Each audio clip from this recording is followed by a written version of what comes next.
Assalamualaikum warahmatullahi wabarakatuh. Jumpa lagi para pendengar Pelita Ilahi yang dianugerahi kasih sayang ilahi dalam solusi jawaban masalah sehari-hari yang disampaikan oleh Hadrat Khalifatul Masih kelima Hadrat Mirza Masur Ahmad Ayyadahullahu ta'ala binasrihil ajiz, yakni berkenaan dengan jika Tuhan melindungi para nabinya, apakah Tuhan juga menentukan lawan-lawan mereka menjadi jahat? Ada seseorang menulis surat ke hadapan Hazrat Amirul Mukminin Khalifatul Masih kelima Ayyadahullahu ta'ala binasrihil ajiz dan bertanya, karena Allah Ta'ala sendiri melindungi para nabi dan melindungi mereka dari serangan setan, apakah Allah Ta'ala juga mengutus para penentang para nabi? Karena keberadaan mereka juga penting, maka bukankah merupakan musibah bagi mereka bahwa mereka menjadi penentang? Di dalam suratnya tertanggal 26 Maret 2023, Hazrat Khalifatul Masih Halamis Hazrat Mirza Masur Ahmad telah memberikan jawaban sebagai berikut. Al-Quran telah menjelaskan dengan sangat gamblang bahwa tidak ada paksaan dalam hal iman, jalan kebaikan dan keburukan, beserta manfaat dan bahayanya telah dijelaskan dengan gamblang, dan umat manusia telah diberi kebebasan penuh untuk memilih jalan manapun yang diinginkannya. Jalan manapun yang ditempuh seseorang, hasilnya akan tampak sesuai pilihannya. Terdapat di dalam Quran surah Al-Baqarah, surah kedua, ayat yang ke-257 sampai 258 dihitung dengan basmalah. Lebih jauh lagi, dunia ini sebagai tempat ujian, darul ibtila, adalah tempat di mana dorongan menuju kebaikan dan keburukan telah diciptakan untuk menguji umat manusia, karena tidak ada derajat yang lebih tinggi yang dapat dicapai tanpa ujian.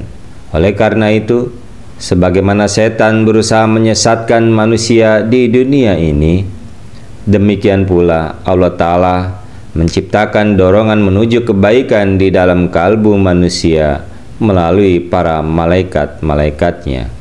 Maka ketika seseorang memilih jalan untuk dirinya sendiri, Allah Ta'ala akan mewujudkan hasilnya bagi orang tersebut sesuai dengan jalan tersebut.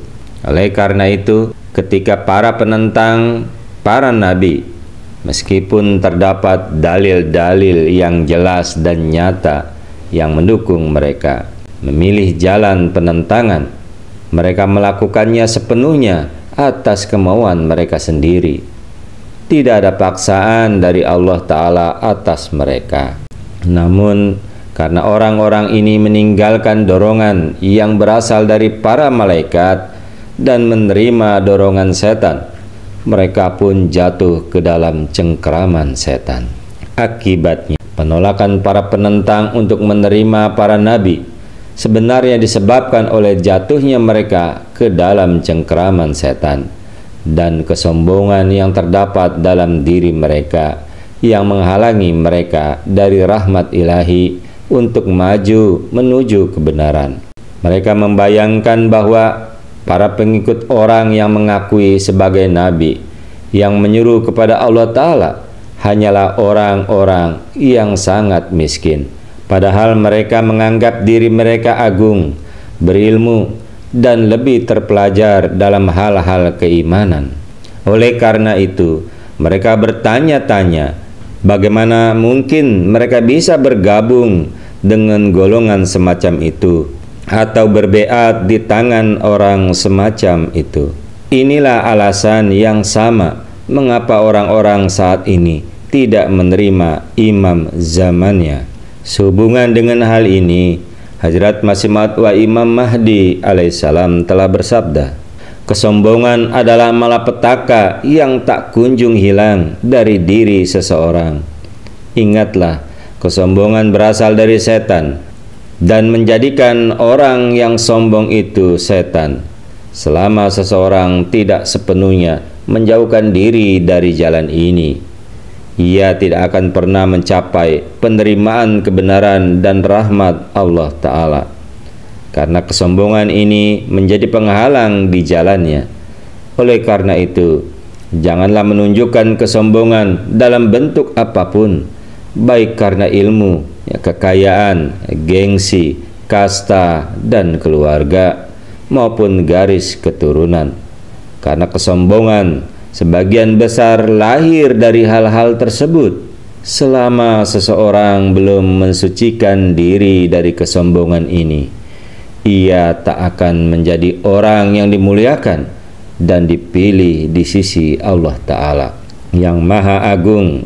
Mereka juga tidak dianugerahkan makrifat ilahi yang membakar habis nafsu syahwat yang tak berguna, karena kesombongan ini adalah bagian setan dan Allah Ta'ala tidak menyukainya.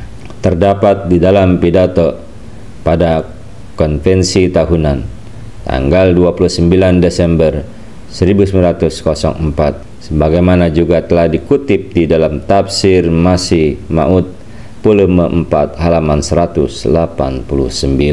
Itulah para pendengar Pelita Ilahi yang dianugerahi kasih sayang ilahi. Mudah-mudahan kita tidak menjadi orang yang sombong, pertama mengingkari utusan Allah Subhanahu wa Ta'ala yang hidup di zaman kita. Allahumma amin. Assalamualaikum warahmatullahi wabarakatuh.